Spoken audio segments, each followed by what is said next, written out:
सिंधाश से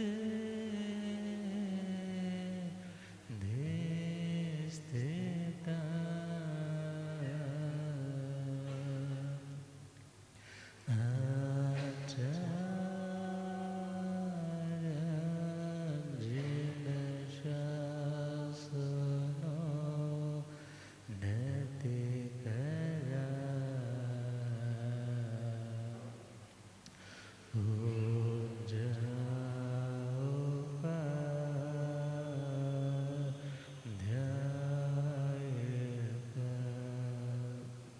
श्री सिद्धांत सुपथका मुनिवरा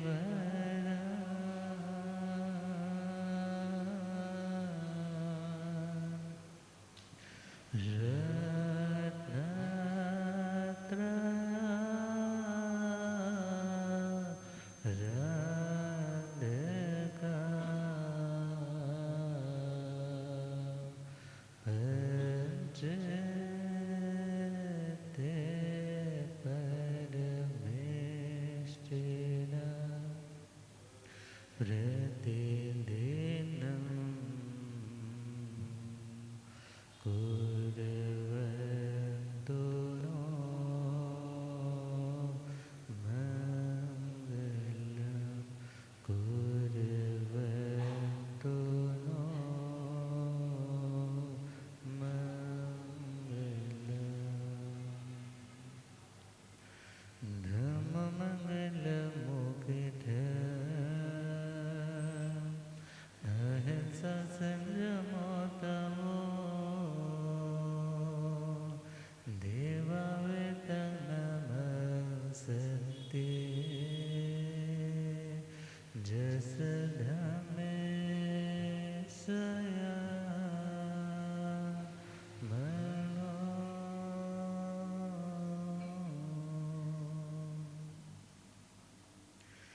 जे हाथ जोड़ गोरानो मेरी वंदना जे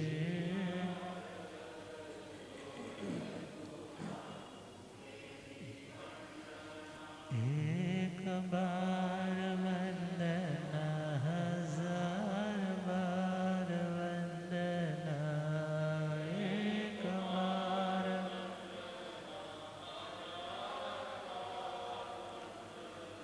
लाख बार वंदना करोड़ बार वंदना लाख बार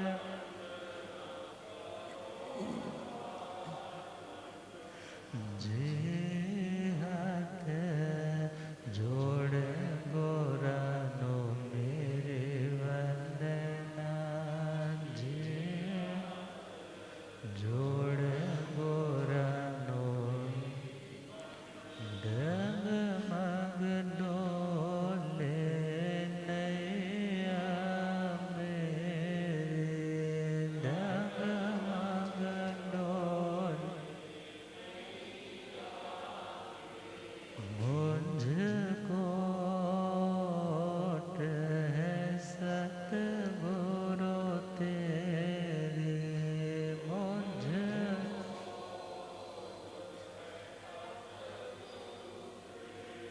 जे असांभसागर पालंगड़ा जे भसागर पार जे हाथ जोड़ गोरानो मेरे वंदना जे जोड़ गोरानो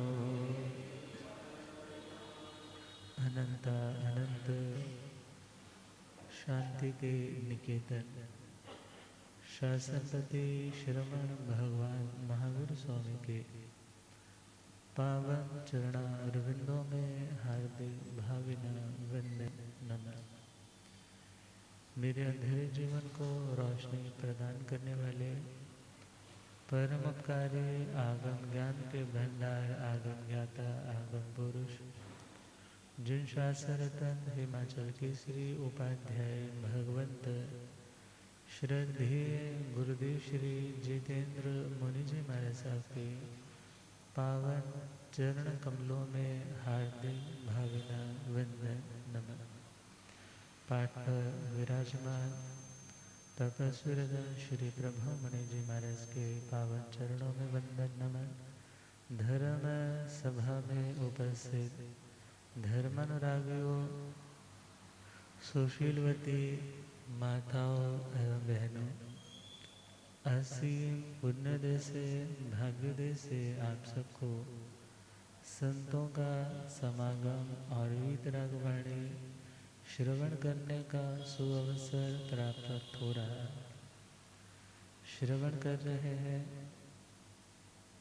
परमात्मा की मंगलमय दुखों को हरने की अमोघ औषधियाँ, समस्त दुखों से मुक्त होने के लिए परमात्मा उपाय, मेथड, मार्ग, तरीके तो बता रहे हैं, मगर उन उपायों को करने में जोर लगेगा, मेहनत लगेगी, एफर्ट लगेगा। और वो एफर्ट आत्मा को उस सिचुएशन तक पहुंचाएगी कि फिर वो आत्मा एफर्टलेस कर्म से अकर्म की दशा में पहुंच जाएगा। फिर कुछ भी करना शेष बाकी नहीं रहेगा। तो परमात्मा सातवां बोल ग्रहणा के बारे में कृपा करने जा रहे हैं। प्रश्न आया कि हे भगवान, यदि कोई व्यक्ति अपनी गर्हा करता है, गर्हा का मतलब अपनी कमियों को पब्लिकली लोगों के सामने अनाउंस करता है कि मेरे अंदर यह कमी, क्योंकि हमने कुछ स्टेप्स सुने, आलोचना, निंदना, तीसरा है ग्रहण। कौन सा? ग्रहण। तो आलोचना का मतलब था अपनी कोई कमी है तो उस कमी से छुटकारा पाने के लिए अपने योग्य गुरुजनों के सामने अपने समस्त दोषों का बखान कर दे। उसका नाम क्या था? आलोचना। क्या नाम था? आलोचना सूत्र भी आता है ना, इच्छा कारण का पाठ, उसे भी क्या बोलते हैं? आलोचना सूत्र।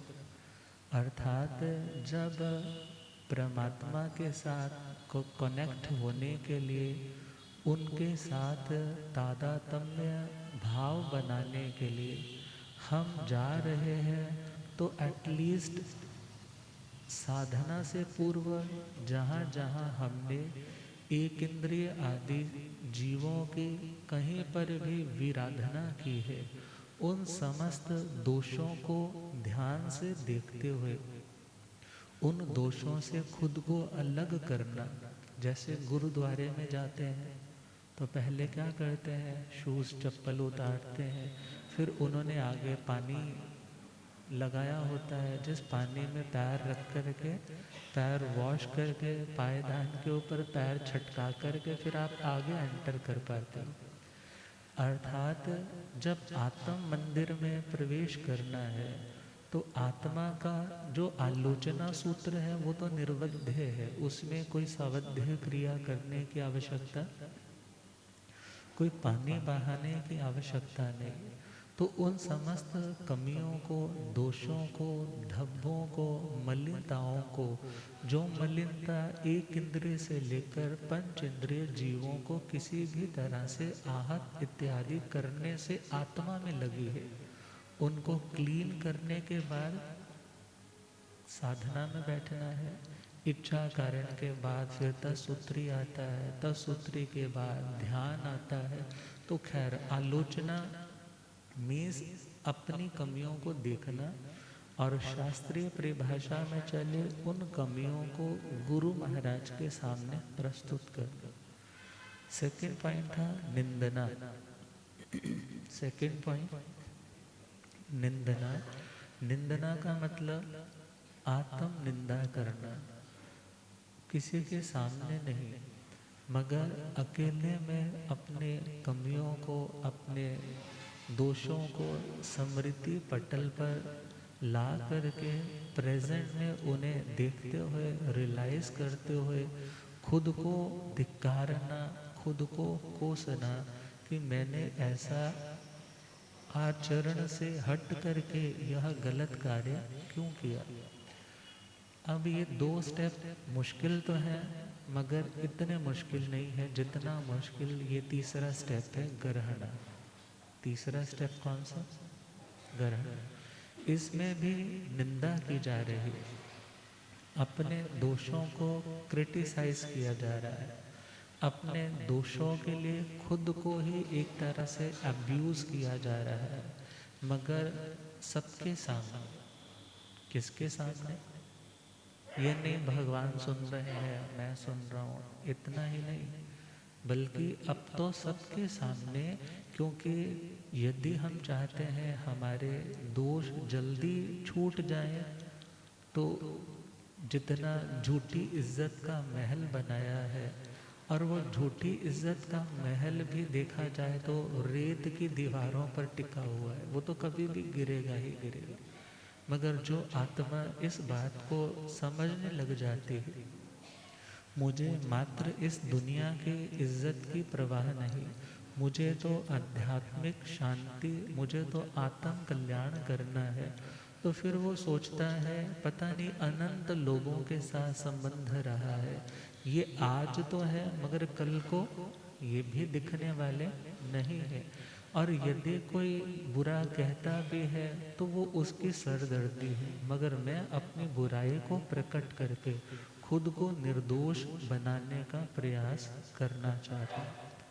और अक्सर कोई दोष, कोई कमी, कोई स्खलना, कोई गलती व्यक्ति से जब अटेम्प्ट होती है, उस अटेम्प्ट में 4 स्टेप्स का एक फॉर्मूला चलता है। कितने स्टेप्स का? अतिक्रम, व्यतिक्रम, अतिचार, अनाचार। अतिक्रम, व्यतिक्रम, अतिचार और अनाचार। अतिक्रम का मतलब जो हमने सपोज नियम लिया है, नियम लिया, सपोज आपने लिया कि मैं कभी शराब नहीं पीऊँगा, ले लिया नियम कि बुरी है, लंग्स भी बहुत जल्दी फेल हो जाते हैं, लीवर सबसे पहले खराब होता है, परिवार के रिश्ते खराब होते हैं, अध्यात्म की स्पिरिचुअल यात्रा डिस्टर्ब हो जाती है।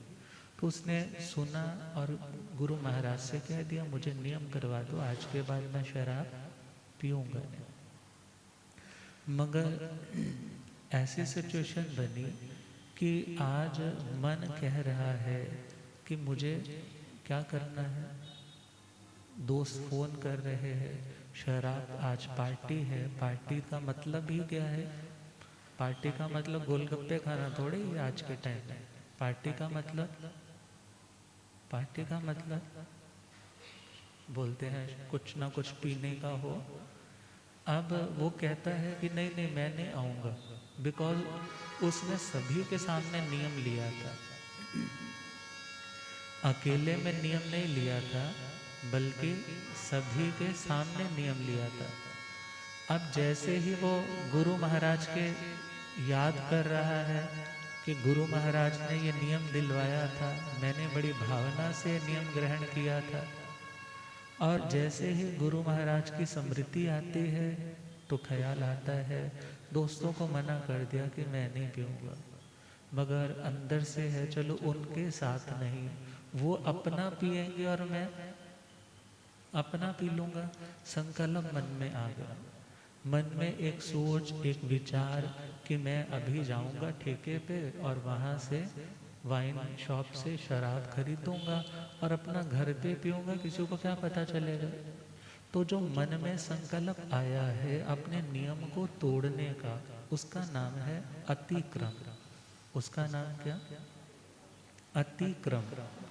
अब वो घर से निकला है, गाड़ी उठाई है, वाइन शॉप पे पहुंचा है, उसको पैसे दे दिए हैं और शराब की बोतल खरीद ली है। ये क्या हो गया? व्यतिक्रम। इसका नाम क्या? व्यतिक्रम। साधन जुटा रहा है। और आगे बढ़े तो घर में शराब प्रवेश कर चुकी है, ग्लास में भी डाल ली है, आइस बॉक्स में से, फ्रीजर से आइस क्यूब्स भी निकाल ली है, भुजिए का पैकेट भी साथ में खोल लिया है, और जस्ट ग्लास में डाल करके ओंठों तक पहुंचने लगी है, मगर ओंठों तक पहुंची नहीं है। सपोज टच भी हो गई है, अभी अंदर नहीं गई है, अभी तक अतिचार है। अभी तक क्या है? बोलो। अतिचार। अगर एक भी सिर्फ अंदर चला गया मतलब अनाचार। उसका मतलब नियम भंग जब भी होता है तो उसकी ये 4 स्टेप्स होते हैं। अतिक्रम संकल्प होता है, व्यतिक्रम साधन जुटाए जाते हैं, अतिचार हम तोड़ने के लिए बिल्कुल रेडी हो गए होते हैं, तोड़ा नहीं है अभी, और चौथा है अनाचार। तो कुछ दोष तो ऐसे हैं जहाँ पर मात्र अतिचार हमने तोड़ा नहीं है, मगर उस लेवल तक पहुँच गए थे कि तोड़ देते। उसका नाम है अतिचार। अतिचारों की शुद्धि। किसकी शुद्धि? और कई बार वो नियम टूट गया मीन्स अनाचार, फिर उसके लिए भी प्रायश्चित इत्यादि, उसके लिए आलोचना, निंदना, गणना इत्यादि, इन स्टेप्स को फॉलो किया जाता है। तो परमात्मा से पूछा कि ग्रहणायणं भन्ते जीवे किम जने, कि हे भगवान, यदि कोई व्यक्ति अपनी जिंदगी में कोई नियम धारण किया और उसने उस नियम को तोड़ा और उसको रियलाइज हुआ कि यह काम मैंने अच्छा नहीं किया, ये मेरे शोभा, मेरे स्टेटस के पैरेलल स्टैंड नहीं कर रहा, तो उस व्यक्ति को अपने उस दोष से निजात पाने के लिए ख्याल आता है कि मैं जल्दी जल्दी से अपने इन कर्मों को धोना चाहता हूँ। जैसे सपोज करो, कपड़े के ऊपर आपके सब्जी गिर गई, सब्जी में हल्दी तो होती है ना, मसाले भी होते हैं, आपने वॉश किया मगर साफ नहीं हुआ, मीन्स आलोचना की है मगर अभी पूरा क्लीन नहीं हो रहा, निंदना की है अभी पूरा क्लीन नहीं हो रहा। मगर जब घर में बुजुर्ग थे ना, उन्होंने क्या बोला, बेटा इसको छत पे जाकर धूप में तार पे टांग दे, शाम तक ये क्या हो जाएगा, धब्बा दूर हो जाएगा। तो ग्रहणा मीन्स वो प्रोसेस जिसके माध्यम से वो दोष का धब्बा बड़ी जल्दी से आत्मा रूपी कपड़े से दूर हो जाए।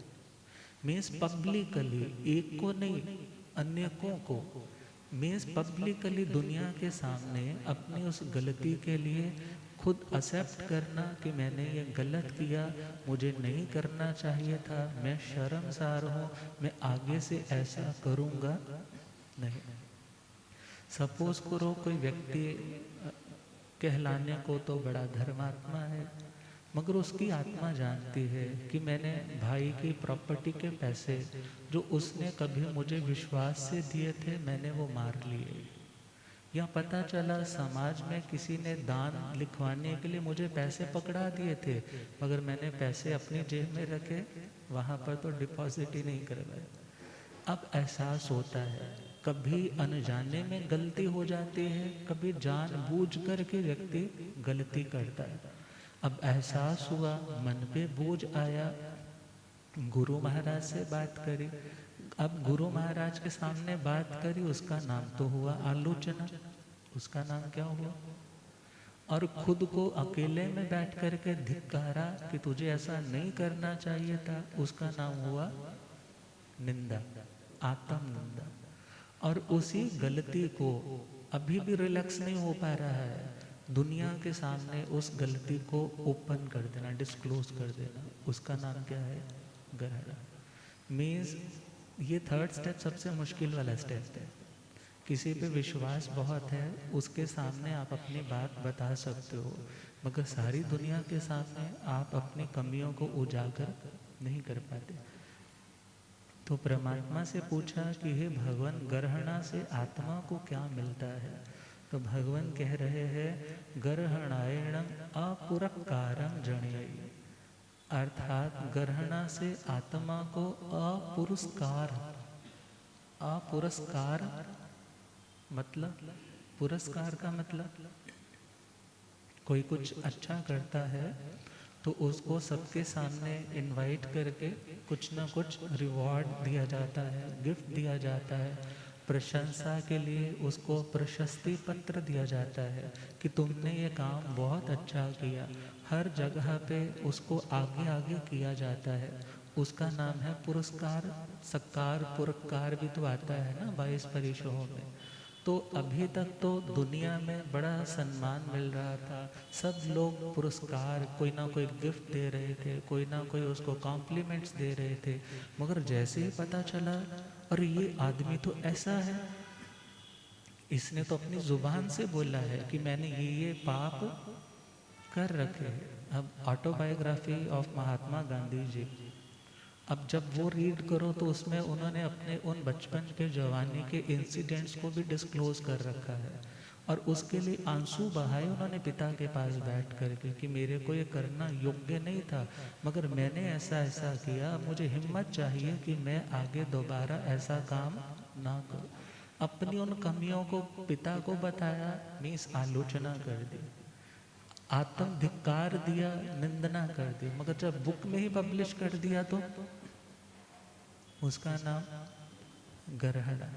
तो एक पॉइंट तो आता है कि दुनिया उस व्यक्ति के बारे में बड़ा गलत सोचती है, ये अपने आप को कितना बड़ा आदमी समझता था, मगर ये कितना घटिया है, इसने तो हमारे जैसे ही निकृष्ट गंदे गंदे काम कर रखे हैं।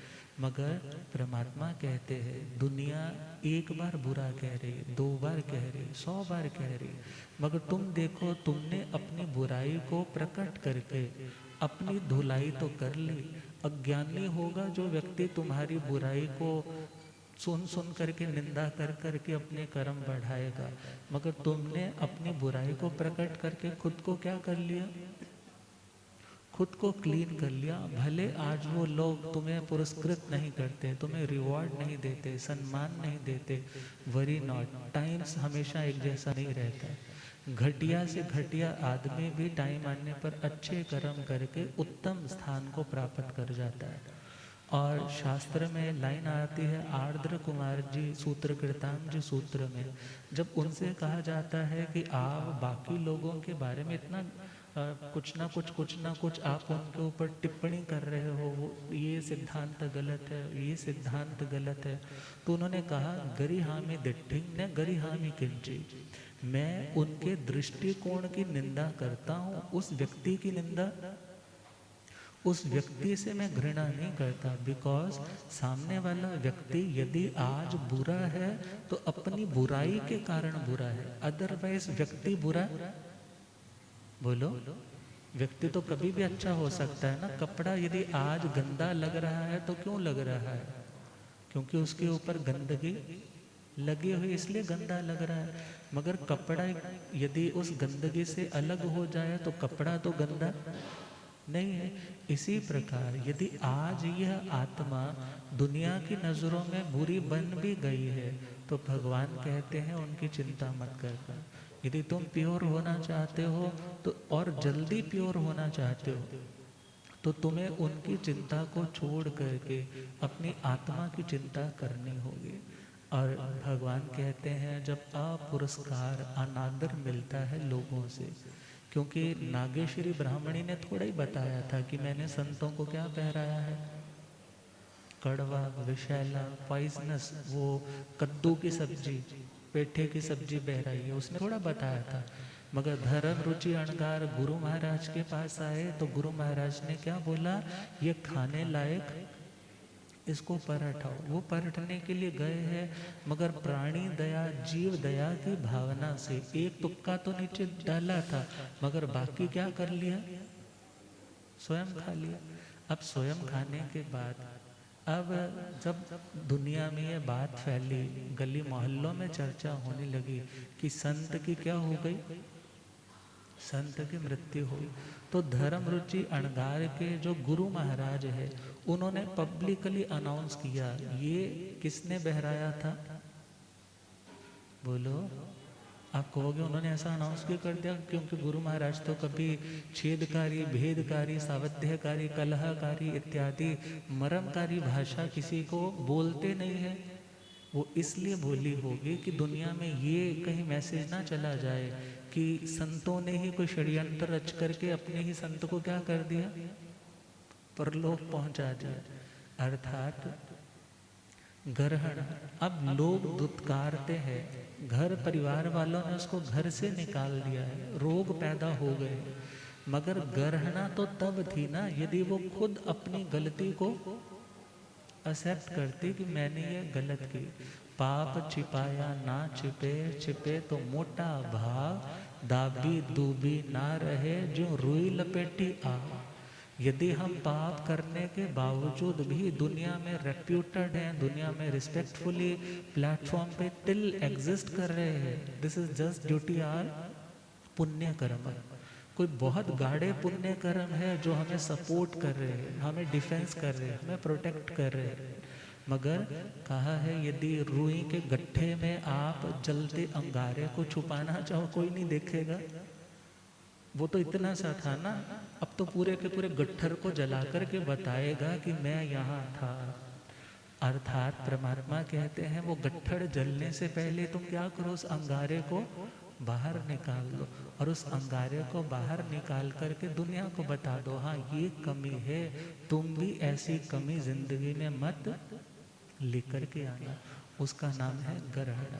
अपुरकार गयण जीवे अपसत्थे हिंदो जोगे हिंदो नियतई।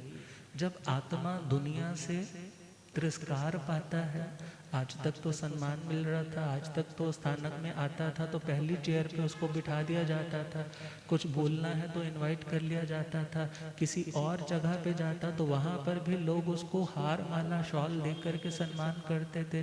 मगर जब पता चला इसकी ज़िंदगी में तो ये बुराई है और इसने अपने खुद मुंह से पब्लिकली बोला है, तो लोग क्या बोलते हैं, आया है हाँ कोई बात नहीं बैठा रहने दो। अब उसको वो सम्मान तो नहीं मिल रहा है, मगर वो सम्मान नहीं मिल रहा तो उससे आत्मा को क्या लाभ हो रहा है? भगवान कह रहे हैं आत्मा के अंदर जो अभी तक अप्रशस्त योग, अप्रशस्त मतलब जो कल्याणकारी नहीं है, जो अच्छे नहीं है, ऐसे मन वचन काया के जो एक्शंस थे, मन से गलत प्लान करता था, वाणी से जो चाहा बोलता था, काया से जो चाहा सो करता था। अब जब अनादर मिलने लगा तो वो खुद को संयम में लाने लग पड़ा। क्या लाने लग पड़ा? संयम में, खुद पे कंट्रोल करना सीखने लगा कि मेरे को अभी कुछ गलत काम करना नहीं है, बिकॉज गलत करूँगा तो सम्मान जाएगा, सही चलूँगा तो सम्मान और अपमान ये तो आने जाने वाली चीज़ है। आज यदि अपमान मिल भी रहा है और मैं सुधर जाऊँगा तो सम्मान मिलने में भी कोई देर नहीं लगेगी। अर्थात वो आत्मा अप्रशस्त योगों से खुद को निवृत्त कर लेता है। निवृत्त कर लेना मतलब अभी तक तो उनमें लगा हुआ था ना, क्योंकि जब ज़्यादा सम्मान सत्कार मिलता है तो व्यक्ति के पांव धरती पे नहीं ना लगते, उसको लगता है मैं जो चाहूँ सो कर सकता हूँ, मैं तो रब बन गया, मैं तो जो चाहूँ कर लूँ।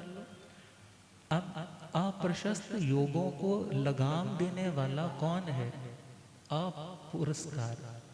जब पोटिला तेतली पुत्र जी की पत्नी जब देखा कि मेरे पति देव को तो वैराग्य हो नहीं रहा, मैं तो देवता बन गई अपनी साधना के बल से, अब क्या किया, राजा को विमुख कर दिया। राजा को क्या कर दिया? जो तेतली पुत्र के आने पर खड़े हो जाते थे, सारे काम छोड़कर उनकी बात सुनते थे, आज वो आए हैं कोई सम्मान ही नहीं दिया जा रहा। अब सम्मान नहीं मिल रहा तो व्यक्ति अपनी ओर झांकता है कि अब मैं क्या करूं। अब ललिता गोष्ठी, बंधुमती सुनते हैं ना अंतगढ़ सूत्र में, उन्होंने भी कोई काम संवारा था और अपनी राज्य व्यवस्था में कहीं कोई सहयोग दिया था। उन्होंने जब राजा ने सुना उनके बारे में, राजा ने कहा मांगो, क्या मांगते हो? बोले जी बस हमें कोई रोके टोके ना, हम जो करना चाहें हमें कोई रोके टोके। अब जब ज़्यादा इज्जत मिलने लग जाती है तब व्यक्ति उसको पचा नहीं पाता है, पचा नहीं पाता है तो गलत ट्रैक पर जाने की संभावनाएं ज़्यादा बढ़ जाती है। मगर जब वो गलतियां अपनी कबूल करता है, सम्मान मिलना बंद हो जाता है, और जब सम्मान मिलना बंद होता है तो पुनः सीधे रास्ते पे आ जाता है। सिंपल, पुनः बोलो सीधे रास्ते पे आ जाता है। उसको रियलाइज हो गया है कि सम्मान अच्छाई का है, सम्मान बुराई का, तो मुझे पुनः सही ट्रैक पर चलना है, मुझे गलत ट्रैक पर चलना नहीं। परमात्मा कहते हैं पसत जोग पड़ी भन्ने यण अणगारे अनंत घाई पज्जवे खवई। प्रशस्त, प्रशस्त मीन्स प्रशंसनीय। प्रशस्त का मतलब प्रशंसनीय, जिनको हम अप्रिशिएट कर सके, जिनकी अनुमोदना कर सके, जो आत्मा के लिए हितकारी चीजें हैं उन्हें प्रशस्त बोला। उन्हें क्या बोला? बोलो, पूरी आवाज नहीं आ रही। प्रशस्त, प्रशस्त मतलब जो उत्तम है। ऐसे योग मन वचन काया, इनकी जो प्रवृत्तियां हैं, मन वचन और काया, इनकी जो प्रवृत्तियां, इनके जो स्पंदन, इनकी जो वाइब्रेशंस है, और इनके कारण आत्मा में जो कंपन पैदा होते हैं, उनका नाम है योग। उनका नाम क्या है? और परमात्मा कहते हैं प्रशस्त उत्तम मन वचन काया की प्रवृत्ति से वो आत्मा प्रतिपूर्ण हो जाता है। मीन्स उसका मन का भी सुधार हो जाता है और कम्युनिकेशन का भी सुधार हो जाता है, काया की प्रवृत्तियों में भी उसके संयम आने लग जाता है। और ऐसा अणगार, अणगार मतलब साधु, अणगार मतलब जिसको घर गृहस्थी से कोई लेना देना नहीं है, ऐसी आत्मा अपने अनंत घाती कर्मों के पर्वों का विनाश करता है। अनंत का मतलब जिसका अंत नहीं आता, मतलब किसके लिए? जो इनका अंत नहीं करता, जो इसका अंत नहीं करता उसके लिए इन कर्मों का कभी अंत नहीं आता। मगर यदि डायमेंशनली देखे तो अनंत का भी अंत आता है। अनंत का भी क्या आता है? बोलो। अनुयोग द्वार सूत्र में जब चलते हैं, ढाला पाला का ठोकड़ा असंख्यात संख्यात की बातें कहते हैं, तो वहाँ अनंत भी तो एक डिजिट का नाम है ना, तो वो भी तो एक दिन खत्म होती है। तो कहा अनंत घाती प्रयोग, ऐसे घाती कर्मों के, घाती कर्म 4 होते। कितने होते हैं? घाती मतलब जो घात करते हैं, घात करना मतलब जो नुकसान करते हैं, हानि पहुंचाते हैं। किसको? आत्मा के, आत्मा के ज्ञान, दर्शन, सुख और शक्ति, इन 4 गुणों को, अनंत ज्ञान, अनंत दर्शन, अव्याबाध बाधा रहित जो आत्मा का सुख रूप स्वभाव है, स्वरूप है, और चौथा अनंत वीर्य, अनंत शक्ति को रोकने वाले जो कर्म है उन्हें क्या बोलते हैं? बोलो, घाती कर्म। और ये घाती कर्म आत्मा से अलग हो जाते हैं। किसके माध्यम से? जब हमारे योग प्रशस्त हो जाते हैं, मन वचन काया की प्रवृत्तियां जब धर्ममय हो जाती है, तब घाती कर्म भी टाइम आने पे खत्म हो। मन वचन काया की प्रवृत्तियां कब अच्छी होती है? कब अच्छी होती है? जब दुनिया के सामने अपनी गलती को जाहिर किया, सम्मान के स्थान पे अपमान मिला, उच्छृंखल था, जो आज तक जो चाहा वो कर रहे थे, अब खुद को कंट्रोल करना सीख लिया। और उस कंट्रोल से क्या हुआ? हमारी जो प्रवृत्तियां थी, अब वो बाढ़ का रूप नहीं बनी, अब वो मर्यादा के पाट में बहते बहते अपनी मंजिल तक समुद्र में असीम अनंत शांति के सागर में विलीन होने के लिए बहने लग जाती। और एक प्रसंग आता है, सत्य काम जा बाल। सत्य काम जाबाज। है तो वैदिक परंपरा का दृष्टांत, मगर वहाँ माता की साहसशीलता को, सत्य के प्रति समर्पण को बताया। एक दासी जिसका एक बेटा, और दासी की भावना है कि मेरा बेटा गौतम महर्षि के पास जाकर के वेदों का अध्ययन करे, ये ज्ञानी बने, आत्म दृष्टा बन पाए। और उसने अपने बेटे को भेज दिया कि बेटा जा, उस आश्रम में जा और जाकर के उनके चरणों में अपना सर्वस्व अर्पित करके ज्ञानवान बन करके आ। अब वो पहुंचा है, जाकर के सभी आश्रम के लोग देख रहे हैं ये कौन आया कौन आया। और उस आश्रम का एक नियम था कि किसी बच्चे को एडमिशन देनी है तो उसका गोत्र पूछा जाता है। क्या पूछा जाता है? गोत्र पूछा जाता कि तुम्हारे पिता का गोत्र क्या है। जाति माता से होती है और गोत्र पिता से होता है। जाति को सिंपल समझ लो ना, जाई जाई पंजाबी जी कहते हैं चाई, जो जाई से आए वो जाति, और जो पिता से आए वो गोत्र। अब जैसे ही उस बच्चे से पूछा कि बेटा तुम पढ़ना तो चाहते हो, मगर ये बताओ कि तुम्हारा गोत्र क्या है। बोला मेरे को तो इसके बारे में पता नहीं है, चलो मैं माँ के पास जाकर पूछ कर के आऊँगा। बोले बेटा हम पढ़ा तो दे, मगर हमारा रूल है कि हम गोत्र पूछ कर के ही, यदि वो हमारे अनुकूल होगा तभी विद्या का अध्ययन करवाए। वो लौट आया, माँ से आकर के पूछा, माँ मेरे पिता का गोत्र क्या था, क्योंकि उस टाइम पिता तो कोई अवेलेबल नहीं है। तो माँ एक बार तो मायूस हो गई, एक बार तो शर्म के मारे आंखों में लज्जा के आंसू भी आ गए, इसको क्या बताऊं। मगर जब सुना कि महर्षि गौतम ने कहा है कि यदि गोत्र बताओगे तभी एडमिशन मिलेगा, अदरवाइज एडमिशन, कहने लगी बेटा अब मैं तेरे को क्या बताऊं, बस उनसे जाकर के कह देना कि मेरी माँ ने कई घरों में दासी पने का काम किया है और वहाँ पर कई तरह के लोग आते थे और मैंने कई लोगों की सेवा में अपने तन को न्यौछावर किया है, इसलिए मैं भी नहीं जानती कि तुम्हारा पिता कौन। अब बच्चे ने बड़ी सहजता, इनोसेंस वे में सुना और जाकर के महर्षि गौतम को जाकर के क्या कहा, मेरी माँ ने ऐसा बताया है कि उसे भी अपने पति का नाम, मेरे पिता का नाम नहीं पता, बिकॉज कितने लोग आते थे और वो कितने लोगों की सेवा में खुद को समर्पित करती थी, इसलिए शी ऑल्सो डजंट नो कि हु इज माई फादर। जैसे ही सुना तो महर्षि गौतम अपने आसन से खड़े हो गए, आंखों से प्रेम के आंसू छलक गए, बेटे को छाती से लगा लिया, कहने लगे तू तो सत्य की कामना करने वाला सत्य काम है, तेरी माँ का नाम जाबाला है तो आज से यही गोत्र चलेगा, सत्य काम जाबाला। अर्थात अपनी कमी को डिस्क्लोज करना कोई आसान काम नहीं है।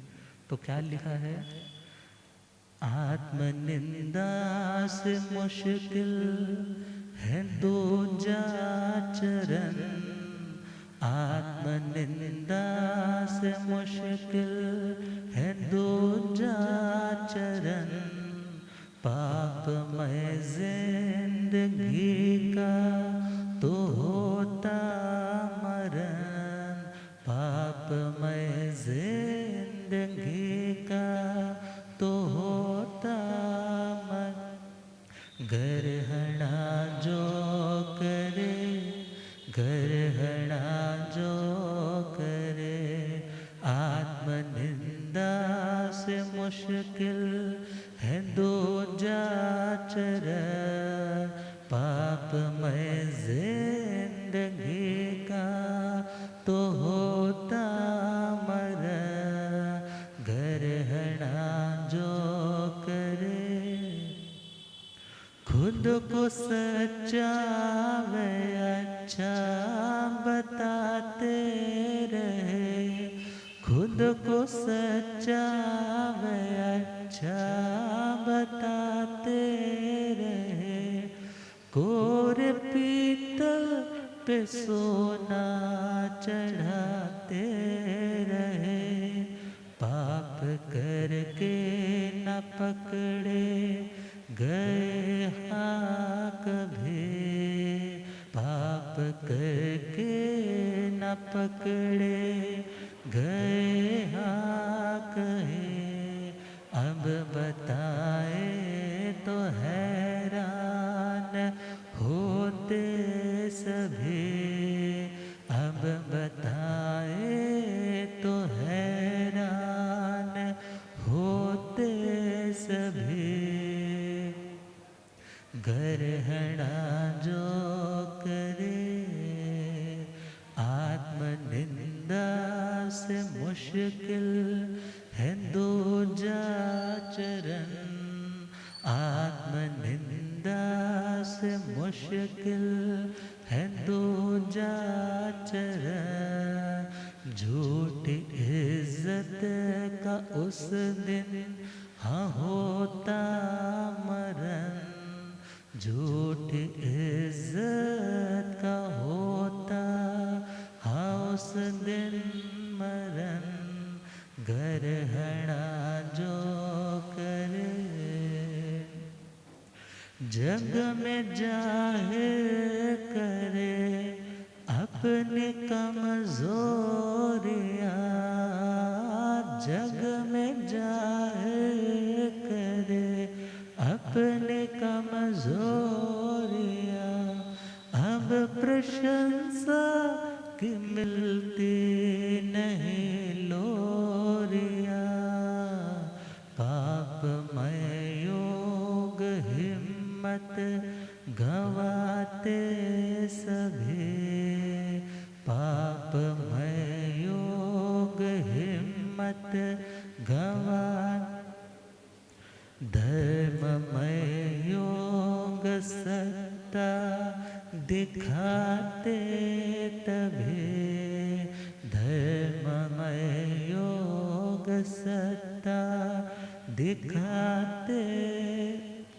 ग्रहणा जो करे आत्मनिंदा से मुश्किल है दूजा चरण, आत्मनिंदा से मुश्किल है दो। पापमय जिंदगी का तो होता मरण, पापमय जिंदगी का तो होता मरण। ग्रहणा जो करे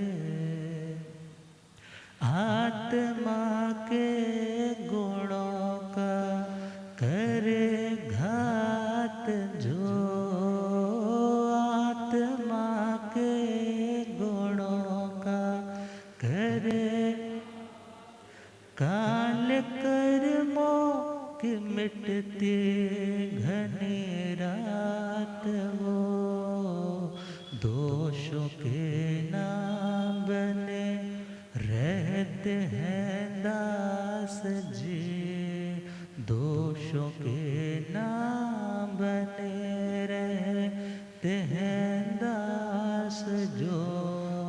आत्मा में जगाते हैं प्रभास वो, आत्मा में जगाते हैं ग्रहणा जो करे आत्मनिंदा से मुश्किल है दूजा चरण, आत्मनिंदा से मुश्किल। पापमय जिंदगी का तो होता मरण, पापमय जिंदगी का तो ग्रहणा जो करे। तो परमात्मा फरमा रहे हैं कि जो ग्रहणा करता है, आलोचना करना मुश्किल है, मगर आलोचना से भी ज़्यादा मुश्किल क्या है? बोलो। ग्रहण। कोई गलती हो गई है तो फैमिली के हेड को बताना तो ठीक है, समझ आता है कि हाँ मैंने ये गलती की है। मुश्किल है, ये भी आसान नहीं है, मगर उस गलती को फैमिली मेंबर्स के सबके सामने उसको एक्सेप्ट करना, ये तो इतना आसान काम। तो भगवान कहते हैं जो ग्रहण अपने आत्मा की निंदा सबके सामने करने के लिए तैयार है, तो फिर उसे दुनिया में पुरस्कार सम्मान नहीं मिलता। और जब नहीं मिलता, जो आज तक वो बेलगाम घोड़े की तरह चल रहा था, अब उसको लगाम कसनी भी आ जाती है। क्यों? क्योंकि अब रिस्पेक्ट नहीं मिल रही, वो खुद को कंट्रोल में रखना सीखने लग जाता है। और उस उत्तम भावना से परमात्मा कहते हैं प्रशस्त योगों में उसकी प्रवृत्ति होती है। मीन्स उसके मन वचन काया धर्म के अकॉर्डिंगली चलने लग जाते, और वो आत्मा, वो अणगार समस्त घाती कर्मों का विनाश करके केवल ज्ञान और केवल दर्शन को प्राप्त हो जाता है। अब केवल ज्ञान केवल दर्शन हो गया, तो इसके बाद अगला स्टेप तो सिद्ध गति का है ही, क्योंकि 13वें गुण स्थान के बाद 14वां गुण स्थान योगी केवली, और उसके बाद एक ही समय में ऋजु गति से साकार उपयोग में कहाँ पहुंच जाएगा? सिद्ध गति। अब सिद्ध गति में जाना है तो सामायिक बहुत जरूरी है। क्या बहुत जरूरी है? टेढ़े टेढ़े मन को सीधा करने के लिए सामायिक बहुत ज़रूरी। तो अब हमारा 8वां कॉन्सेप्ट आ रहा है सामायिक। वाई सामायिक एंड हाउ सामायिक। सामायिक क्यों और सामायिक कैसे, इसके ऊपर कल चर्चा करेंगे। गुरुदेव पधारे हैं। हो रब मेरा सत गुरु बन के आया मैनू, हो रब मेरा सत गुरु बन,